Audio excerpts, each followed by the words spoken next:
Hello to everybody out here. Welcome to United Sports TV. I'm your host Nana One, and I welcome you guys to this week episode of hard news concerning Manchester United, transfer news, daily news, and everything concerning Manchester United in the Premier League, guys.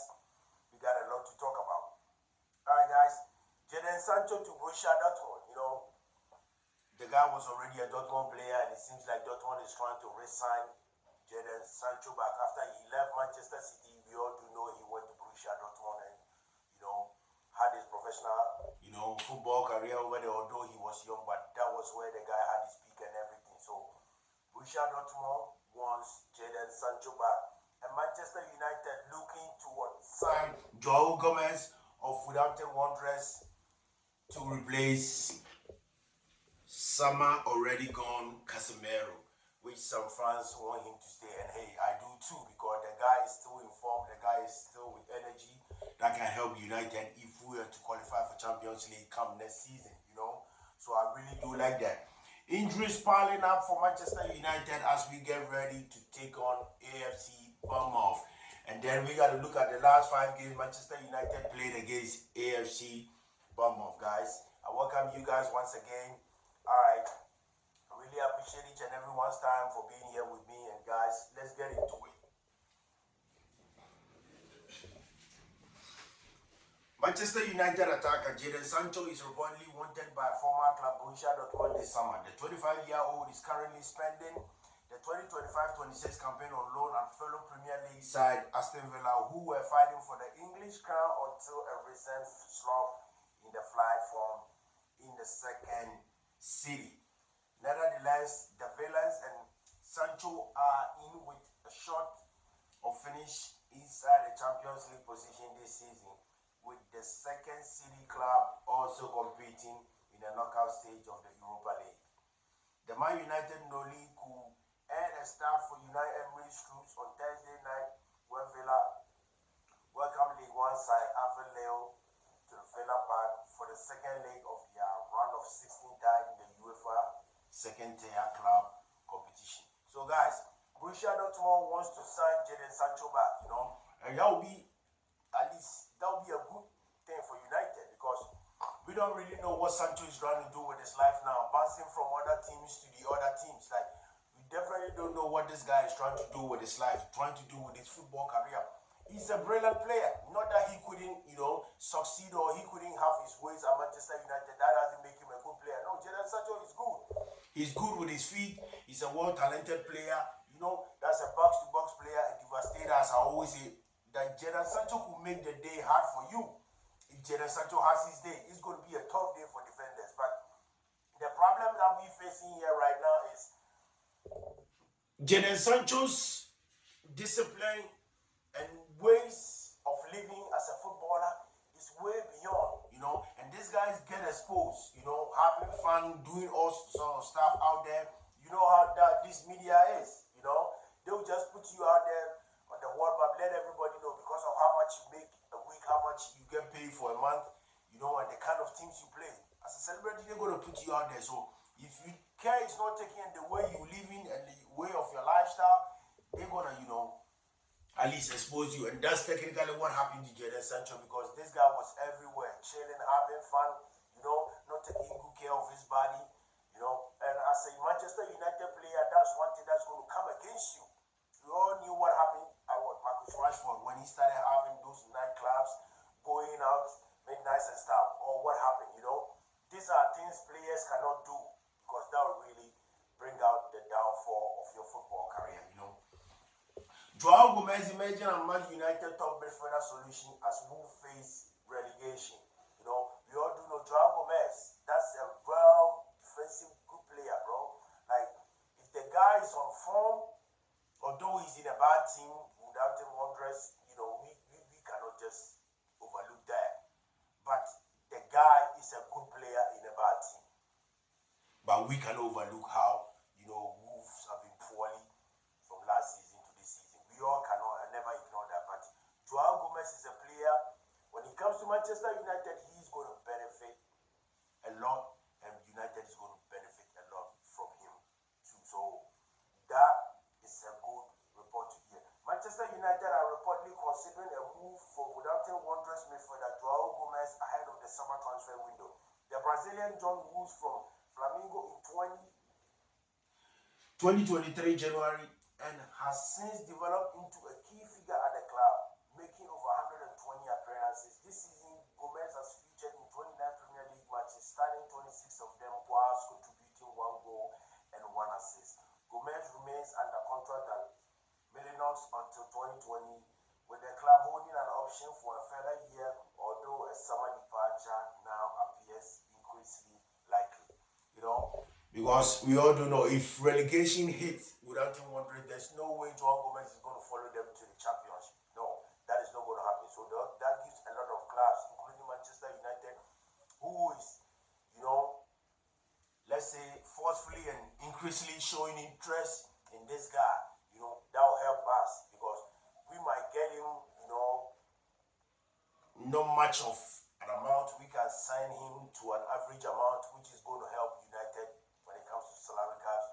And that guy, as a defensive midfielder, I don't know if you guys do really watch the English Premier League, that is a devastator right there. That guy, on a good day, as a defensive midfielder, can break all passes, break all formations, like close-up gaps, you know, clear out. Like, he is a standard player, but the only thing that doesn't make a lot or the world know this kind of player or who he is the team he is playing in the Premier League without Wanderers, and as we all do know how poor they've been. But for Joao Gomes, that Brazilian is a good fit for either Michael Carrick or whatever coach that comes into Manchester United. That guy is perfectly going to fit into that lineup. So for me, I wouldn't even argue or I wouldn't even say much about that because that is a good player right there.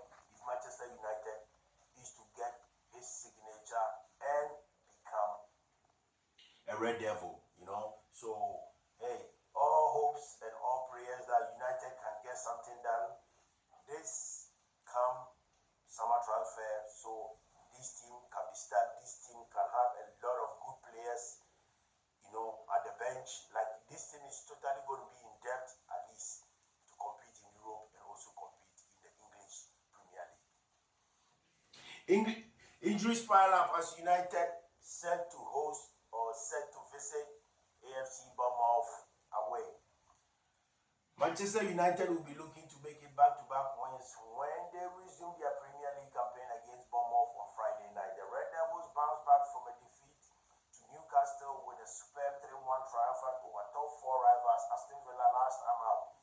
Meaning Michael Carrick's side are third with 6 points lead over 6th place Chelsea outside of the Champions League places.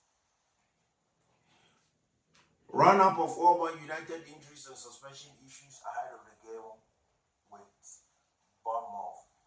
Delete has been absent since United 2-1 win against Crystal Palace in late November and has not featured in any game for the Dutchman. Patrick Dogu has started a fine form for Man United before picking up a hamstring injury against Arsenal in January. The defender is not expected to return until April. Martinez has failed to feature since a 1-1 draw with West Ham in February with a